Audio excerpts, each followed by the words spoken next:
ಓಂ ಗುರುಬ್ರಹ್ಮ ಗುರುವಿಷ್ಣು ಗುರುದೇವೋ ಮಹೇಶ್ವರ ಗುರು ಸಾಕ್ಷಾತ್ ಪರಬ್ರಹ್ಮ ತಸ್ಮೈ ಶ್ರೀ ಗುರುವೇ ನಮಃ. ಓಂ ತತ್ಸತ್. ಪರಬ್ರಹ್ಮನೇ ನಮಃ. ದತ್ತವಾಡ ಶ್ರೀ ಸದ್ಗುರು ಬಾಬಾ ಮಹಾರಾಜರವರ ಚರಿತಾಮೃತವು 22ನೇ ಅಧ್ಯಾಯ. ಸೂಚನೆ: ಮಿರ್ಜಿ ಗ್ರಾಮದಲ್ಲಿರ್ಪ ಬೋಡಸ್ ಪರಮ ಮನೆತನದವರು ಕೊಟ್ಟಿಹ ಬರಹವನ್ನಿಲ್ಲದರಲ್ಲಿ ಕ್ರಮದಿಂದೆಲ್ಲ ಬರೆದಿಯವು. ಬೋವಾಚಕ ಮಹಾಶಯರೇ, ಹಿಂದಿನ ಅಧ್ಯಾಯದಲ್ಲಿ ಶ್ರೀ ಬಾಬಾ ಮಹಾರಾಜರು ಮುಸಲ್ಮಾನಿ ಮಲ್ಲಾಪುರದ ಲಿಂಗನಗೌಡರಿಗೆ ಸೆರೆಮನೆಯಲ್ಲಿ ಪ್ರಕಟರಾಗಿ ಅವನನ್ನು ಪೊರೆದು ಅದೃಶ್ಯರಾದದ್ದು ಮತ್ತು ಗೌಡರಿಗೆ ಶಿವಷಡಕ್ಷರಿ ಮಂತ್ರವನ್ನು ಉಪದೇಶಿಸಿದ್ದು, ಬಳಿಕ ಮಲ್ಲೇಶಿ ಎಂಬ ಬಾಲಕನನ್ನು ಉದ್ಧರಿಸಿದ್ದು ಮುಂತಾದ ಮಹಿಮೆಗಳನ್ನು ಕೇಳಿದ್ದರಲ್ಲವೇ. ಮುಂದಿನ ಕಥಾಭಾಗವನ್ನು ಶ್ರದ್ಧೆಯಿಂದ ಕೇಳಿರಿ. ಇದು ಮಿರ್ಜಿಯವರು ಬರೆದ ಕೊಟ್ಟಲೇಖನವು. ಯಾವಜ್ಜೀವಂ ತ್ರಯೋವಂದ್ಯ ವೇದಾಂತೋ ಗುರುರೀಶ್ವರ ಆದೌ ಜ್ಞಾನಪ್ತಿಯೇ ಪಶ್ಚಾತ್ ಕೃತಜ್ಞತ್ವ ನಿರ್ವತ್ತಯೇ. ನಾವು ಮಿರ್ಜಿ ನಿವಾಸಿಗಳಾದ ಬರ್ವೆ ಬೋಡಸ್ ಮನೆತನದವರು ಪರಮ ಭಾಗ್ಯವಂತರೆಂದಲೂ ತಿಳಿಯುತ್ತೇವೆ. ಇದರಿಂದ ನಮ್ಮ ಮನೆತನಕ್ಕೆ ಧನ ಧಾನ್ಯ ಭೂಮಿ ಸೀಮೆ ಮೊದಲಾದ ಐಹಿಕ ಸಂಪತ್ತು ಹೆಚ್ಚಾಗಿದೆಯಂತಲ್ಲ. ಆದರೂ ನಾವು ಭಾಗ್ಯವಂತರಿದ್ದೇವೆ. ಏಕೆಂದರೆ ಭಾಗ್ಯತರಿನೋಹೇ ಧನಪುತ್ರದಾರ ನಿಕಟವಾಸಭರ ಸಂತಾಪಾಯಿ ಎಂಬ ತುಕಾರಾಮ ಮಹಾರಾಜರ ವಚನದಂತೆ ಧನ ಸತಿ ಸುತ್ತಾದಿಯರು ಸಂಪತ್ತಲ್ಲ, ಸತ್ಪುರುಷರ ಸಹವಾಸವೇ ಪರಮ ಸಂಪತ್ತು. ಸತ್ಪುರುಷರ ಚರಣರಜ ಸಾನ್ನಿಧ್ಯವೂ ನಮ್ಮ ಮನೆತನಕ್ಕೆ ಲಭಿಸಿರುತ್ತದೆ. ಭಾಗ್ಯಾಚೇನಿ ಬಡಸೆ ಉದ್ಯೋಗಾಚೇನಿ ಮೀಸೆ ಸಮೃದ್ಧಿಜಾತ ಅಪೇಸೆ ಘರರಿಗ ಭಾಗ್ಯಾನುಸಾರ ಭೋಗವು ಉದ್ಯೋಗಾನುಸಾರ ಸಂಪತ್ತು ತಾನಾಗಿ ಸಮೃದ್ಧಿಗೊಂಡು ಮನೆಗೆ ನಡೆದುಕೊಂಡು ಬರುತ್ತವೆ ಎಂದು ಜ್ಞಾನೇಶ್ವರರ ಮಹಾರಾಜರಾದರೂ ಹೇಳಿದ್ದಾರೆ. ಸದ್ಗುರುಗಳ ಪ್ರಾಪ್ತಿಯ ಸಲುವಾಗಿ ಮಾಡಬೇಕಾದ ಕಷ್ಟ ಪರಂಪರೆಗಳನ್ನು ಲಕ್ಷಿಸಿರಿ. ಕಾಯಕ ವಾಚಕ ಮಾನಸಿಕ ಜಪವು ನಿಷ್ಕಾಮ ಹಾಗೂ ವಿಹಿತ ಕರ್ಮಾನುಷ್ಠಾನ ಇಂದ್ರಿಯ ದಮನ ಮೊದಲಾದ ಪ್ರಯತ್ನಗಳನ್ನು ಮಾಡಬೇಕಾಗುತ್ತದೆ. ಆದರೆ ನಮ್ಮ ಕಡೆಯಿಂದ ಈ ಜನ್ಮದಲ್ಲಿ ಇಂತಹವೇನೂ ಆಗಿಲ್ಲ. ಆದರೂ ಜನ್ಮಾಂತರದ ಅಥವಾ ಹಿರಿಯರ ಪುಣ್ಯ ಪ್ರಭಾವದಿಂದಲೇ ತುಕಾಮ್ಮನೆ ಮಜನ ಘಡತಾ ಸೇವಾ ಪೂರ್ವ ಪುಣ್ಯ ಠೇವಾ ಓಡವಲ ಎಂಬ ತುಕಾರಾಮರ ವಚನದಂತೆ ನಮಗೆ ದೊರೆತಿದೆ. ನಾವು ಒಂದು ದುಡ್ಡಿನ ಕಾರ್ಡು ಹಾಕಿ ಒಬ್ಬ ಮಹಾಪುರುಷರನ್ನು ಆಮಂತ್ರಿಸಿದೆವು. ಕೂಡಲೇ ಅವರು ನಮ್ಮ ಮನೆಯನ್ನು ಹುಡುಕುತ್ತಾ ಬಂದುಬಿಟ್ಟರು. ನಮ್ಮ ಹುಡುಗಾಟಿಕೆಗೂ ಸಹ ನಿಷ್ಕಾಮ ತಪಶ್ಚರ್ಯದ ಫಲವು ದೊರೆಯಿತು ಹಾಗೂ ನಮ್ಮ ಭಾಗ್ಯವೇ ನಮ್ಮನ್ನು ಲಜ್ಜೆಗೊಳಿಸಿತು. ಶ್ರೀಮದ್ ದತ್ತ ವಾಡ್ಕರ್ ಬಾಬಾ ಮಹಾರಾಜರು ನಮ್ಮ ಮನೆಗೆ ಬರಲು ಯಾರು ಕಾರಣರಾದರು? ಈ ಬಗ್ಗೆ ರಮ್ಯ ಇತಿಹಾಸ ಈ ರೀತಿ ಇದೆ. ಪ್ರಸ್ತುತ ಲೇಖಕರ ಸೋದರತೆಯವರಾದ ಬರ್ವೆ ಮನೆತನದ ಪಿಲಾಕಾ ಪರಾಂಜಪೆ ಊರ್ಫ್ ಸರಸ್ವತಿ ಬಾಯಿ ಇವರು ಶ್ರೀ ಸದ್ಗುರು ಬಾಬಾ ಮಹಾರಾಜರವರ ಪರಿಚಯಕ್ಕೆ ನಿಮಿತ್ತರಾದರು. ಈ ಭಾಗದಲ್ಲಿ ಮೊದಲು ಪ್ಲೇಗ್ ಬಂದದ್ದು ಸನ್ 1898ನೇ ಇಸ್ವಿ, ಅಂದರೆ 1820ರಲ್ಲಿ. ಈ ಪಿಡುಗು ಬೇನೆಗೆ ಇಡೀ ಕುಟುಂಬವೇ ಆಹುತಿಯಾಗುತ್ತೆಂಬುದು ಈಗಿನ ಹಿರಿಯರ ಲಕ್ಷ್ಯದಲ್ಲಿರಬಹುದು. ಆಗ ಆಕೆಯ ತಮ್ಮಂದಿರಾದ ದತ್ತಾತ್ರೇಯ ಬರ್ವೆ, ಶ್ರೀಪದ್ರ ಬರ್ವೆ, ಗೋಪಾಳ್ ಬೋಡಸ್ ಈ ಮೂವರು ಪ್ಲೇಗ್ ಬೇನೆಯಿಂದ ಬಳಲುತ್ತಿದ್ದರು. ಅವರು ಆ ಬೇನೆಯಿಂದ ಉಳಿಯಬೇಕೆಂದು ಅಕ್ಕನ ಇಚ್ಛೆ ಇರುವುದು ಸ್ವಾಭಾವಿಕವು. ಆ ಹೊತ್ತಿನಲ್ಲಿ ಈ ಪುಣ್ಯವಂತಳು ದೇವರಲ್ಲಿ ಒಂದು ಅಪೂರ್ವ ಸಂಕಲ್ಪ ಮಾಡಿದ್ದೇನೆಂದರೆ, ನನ್ನ ಈ ಮೂವರು ತಮ್ಮಂದಿರು ಉಳಿದರೆ ಪಾರಮಾರ್ಥವನ್ನು ಸಾಧಿಸುವ ಸಲುವಾಗಿಯೇ ಈ ಬೇನೆಯಿಂದ ಉಳಿಯಲಿ. ಅವರು ಬದುಕಿದರೆ ಅವರಿಗೆ ಶ್ರೀ ಬಾಬಾ ಮಹಾರಾಜರ ದರ್ಶನ ಮಾಡಿಸುವೆನು. ಆ ಸಂಕಲ್ಪದಂತೆ ಈ ಮೂವರು ಕೂಡ ಬದುಕಿದರು. ಇನ್ನು ಆ ಸಂಕಲ್ಪವನ್ನು ಪೂರ್ಣಗೊಳಿಸುವುದೆಂತು ಎಂದು ಆಲೋಚಿಸುತ್ತಾ ಆ ಮೂವರು ತಮ್ಮಂದಿರು ಸ್ವಭಾವಗಳು ಬೇರೆ ಬೇರೆ. ಒಬ್ಬರು ಪಂಡಿತರು, ಇನ್ನೊಬ್ಬರು ಚಿಕಿತ್ಸಕರು, ಮತ್ತೊಬ್ಬರು ಆಚಾರ್ಯ ಸಂಪನ್ನರು. ಮೇಲಾಗಿ ವೈದಿಕ ಮನೆತನವಿದ್ದ ಮೂಲಕ ಬ್ರಾಹ್ಮಣತ್ವದ ಬಗ್ಗೆ ತುಂಬ ಆದರವು ಅಭಿಮಾನವೂ ಅವರಿಗೆ ಇತ್ತು. ಆದರೆ ಈಗ ಯಾವ ಮಹಾಪುರುಷರ ಸಮಾಗಮ ಮಾಡಿಸಬೇಕಾಗಿರುವುದೋ ಅವರು ನಿರಕ್ಷರರು ಹಾಗೂ ಲಿಂಗಾಯತರು, ಐಟ್ಬಾಜ್ ಮತ್ತು ಇಬ್ಬರು ಹೆಂಡಂದರಿಂದ ಕೂಡಿದ ಪ್ರಾಪಂಚಿಕರಾಗಿದ್ದರು. ನಿಜವಾಗಿ ನೋಡಿದರೆ ಬ್ರಹ್ಮವಿದ್ಯೆಗೂ ಮತ್ತು ಸಾಕ್ಷರತೆ, ಜಾತಿ, ಭಾವಿಕತನ ಹಾಗೂ ಸನ್ಯಾಸಿ ವೇಷ ಮೊದಲಾದವುಗಳಿಗೂ ಬೆಂಕಿ ಹೊಗೆಗಳಂತೆ ಸಹಚರ್ಯ ಸಂಬಂಧವಿರುವುದಿಲ್ಲ. ಏಕೆಂದರೆ ಗುಣಾಂ ಪೂಜಾಸ್ಥಾನಂ ಗುಣಿಷು ನಚಲಿಂಗಂ ನವಚಯಂ ಎಂಬುದೇ ಸತ್ಯವು. ಆದರೆ ಲೋಕದಲ್ಲಿ ಬಾಹ್ಯಾಚರಣೆಗೆ ಹೆಚ್ಚಿಗೆ ಮಹತ್ವ ರೂಢಿಯಲ್ಲಿ ಬಂದಿದೆ. ಆದ್ದರಿಂದ ಆ ಸಾಧ್ವಿಯು ಒಬ್ಬೊಬ್ಬರನ್ನೇ ಕರೆದು ಸದ್ಗುರುಗಳು ಹೇಗೆ ಇರಬೇಕು ಎಂದು ಕೇಳಿದಳು. ಆಗ ಹಿರಿಯವನು ಭಾಗವತ ಪಂಡಿತರು ಆದ ದತ್ತೋಪಂತರು ಶಾಬ್ದೇ ಪರೇಚ ನಿಷ್ಣಾತಂ ಬ್ರಹ್ಮಣ್ಯುಪಶ್ಯಮಾಶ್ರಯಂ ಎಂಬ ಭಾಗವತ ಶ್ಲೋಕದಂತೆಯೂ ಮತ್ತು ಜೈ ವೇದಾಚೆ ಅಭ್ಯಂತರಿ ಥೇ ಕಾಡೋನಿ ಅಪತ್ಯಾಪರಿ ಶಿಷ್ಯಶ್ರವಣಿ ಕವಳಭರಿ ಉದಾರವಚನೆ ಎಂಬ ಸಮರ್ಥ ರಾಮದಾಸರ ವಚನದಂತೆ ಸದ್ಗುರುಗಳು ಇರಬೇಕು ಎಂದರು. ಎರಡನೆಯವರಾದ ಶ್ರೀಪತ್ರಾಯರವರು ಅಕಾಮಹತ ಇರಬೇಕು. ಅಂದರೆ ಭುವಾಬಾಜಿ ಮೋಹಕ ಮಾತುಗಳಿಂದಲೂ ಡಾಂಬಿಕಾಚಾರದಿಂದಲೂ ಶಿಷ್ಯರ ದನ ಹರಣ ಮಾಡುವುದರಿದ್ದು ಶಿಷ್ಯರ ಚಿತ್ತಾಪಹಾಕರಿರಬೇಕು ಎಂದರು. ಮೂರನೆಯವರಾದ ಗೋಪಾಳರಾಯರು ಹಾಗೂ ಅವರ ದತ್ತಕ ತಾಯಿಯವರಾದ ಆನಂದಿಬಾಯಿಯವರು ಸಂಶಯ ನಿವಾರಕರಿರಬೇಕು ಎಂದರು. ಈ ಪ್ರಕಾರ ವೇದಶಾಸ್ತ್ರ ಸಮ್ಮತವಾದ ಗುಣಲಕ್ಷಣಗಳನ್ನು ಕೇಳಿಕೊಂಡು ಮತ್ತು ಆ ಸಾಧ್ವಿಯು ಸಾವಧಾನದಿಂದ ಕೇಳಿದ್ದೇನೆಂದರೆ ಆ ಸದ್ಗುರುಗಳು ಯಾವ ಜಾತಿಯವರಿರಬೇಕು ಎಂದು ಕೇಳಿದಳು. ಚೆನ್ನಾಗಿ ಓದಿಕೊಂಡವರಾದ ಆ ಮೂವರು ಬಂಧುಗಳು ಚಾಂಡೋಲೋಸ್ತು ಸತು ದ್ವಿಜೋಸ್ತು ಗುರುರಿತ್ಯೇಷ ಮನೀಷಾಮಮಯ ಎಂದು ಶ್ರೀ ಶಂಕರಾಚಾರ್ಯರು ಎಂದಿರುವರೆಂದ ಮೇಲೆ ಹೊಲೆಯನಿದ್ದರೂ ಇರಬಹುದು ಎಂದು ಹೇಳಿದರು.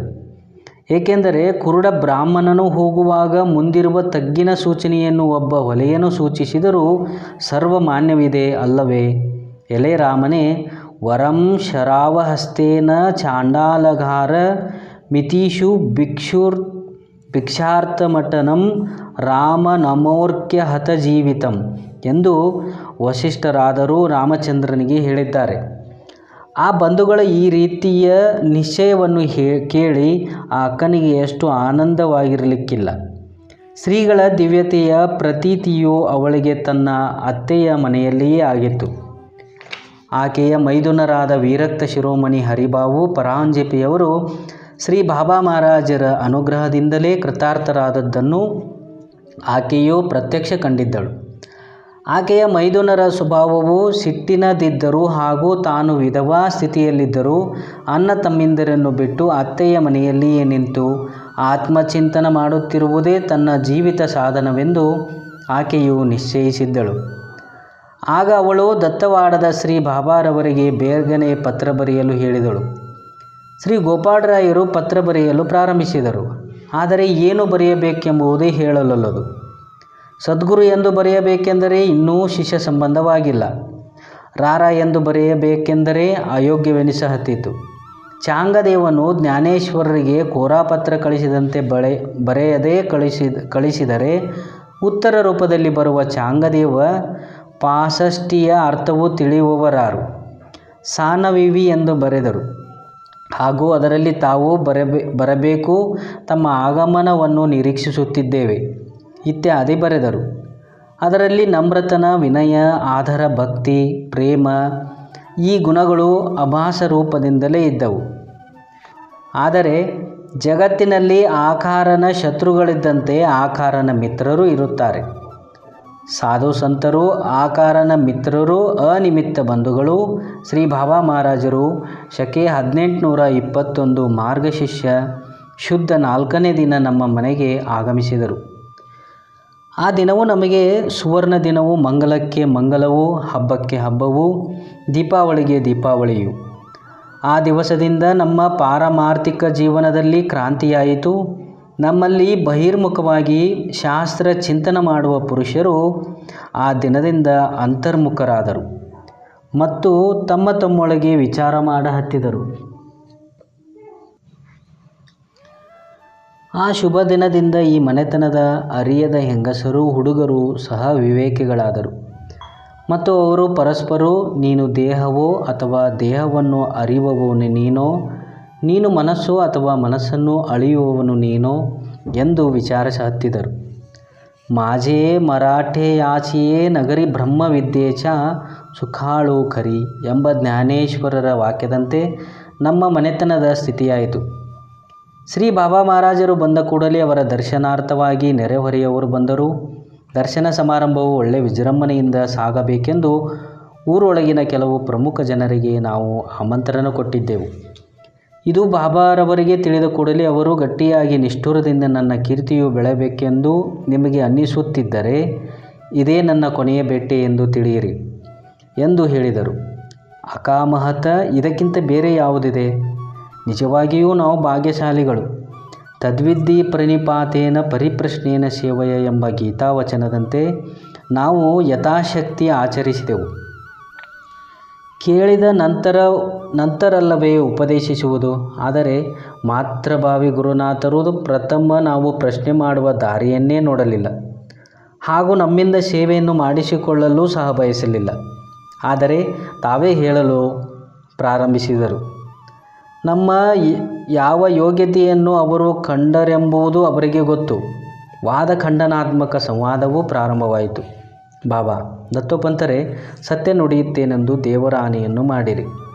ಅದರಂತೆ ಅವರು ದೇವರ ಆಣೆ ಮಾಡಿದರು. ಬಾಬಾ ನಿನ್ನ ಹೆಸರೇನು? ದತ್ತೋಪಂತ. ನನ್ನ ಹೆಸರು ದತ್ತೋಪಂತ. ಬಾಬಾ ನಿನಗೆ ಈ ಹೆಸರು ಎಂದಿನಿಂದ ಬಂದಿದೆ? ದತ್ತೋಪಂತ 35 ವರ್ಷಗಳಿಂದ ಬಂದಿದೆ. ಬಾಬಾ ಈ ನಿನ್ನ ಹೆಸರು ಎಷ್ಟು ದಿವಸ ಉಳಿಯುವುದು? ದತ್ತೋಪಂತರು ಸಾಯುವ ತನಕ ಉಳಿಯುವುದು. ಬಾಬಾ ಮಹಾರಾಜರು ಈ ಹೆಸರು ಇಡುವುದಕ್ಕಿಂತ ಮೊದಲು ನಿನಗೆ ಯಾವ ಹೆಸರಿತ್ತು? ದತ್ತೋಪಂತರು ಆಗ ನನಗೆ ಯಾವ ಹೆಸರೂ ಇದ್ದಿಲ್ಲ. ಬಾಬಾ ಮಹಾರಾಜರು ದೇಹ ನಾಶವಾದ ಮೇಲೆ ಯಾವ ಹೆಸರು ಉಳಿಯುವುದು? ದತ್ತೋಪಂತರು ಆಮೇಲೆ ಯಾವ ಹೆಸರು ಉಳಿಯುವುದಿಲ್ಲ. ಬಾಬಾ ಮಹಾರಾಜರು ಮೊದಲು ಹೆಸರು ಇದ್ದಿಲ್ಲವೋ ಅಥವಾ ನೀನು ಇದ್ದಿಲ್ಲವೋ? ದತ್ತೋಪಂತರು ಮೊದಲು ಹೆಸರು ಇದ್ದಿಲ್ಲ, ಆದರೆ ನಾನು ಮಾತ್ರ ಇದ್ದೇನು. ಬಾಬಾ ಮಹಾರಾಜರು ಅಂದರೆ ಮೂಲದಲ್ಲಿ ಹೆಸರು ಇದ್ದಿದ್ದಿಲ್ಲ, ನಂತರ ಯಾರೋ ಇಟ್ಟಿರುವರು, ಮುಂದೆಯೂ ಹೆಸರು ಉಳಿಯುವುದಿಲ್ಲ ಅಲ್ಲವೇ? ದತ್ತೋಪಂತರು ಹೌದು. ಬಾಬಾ ಮಹಾರಾಜರು ಈಗ ಈ ಹೆಸರು ನಿನ್ನದೋ ಅಥವಾ ದೇಹದ್ದೋ? ದತ್ತೋಪಂತರು ನನ್ನ ದೇಹದ್ದು.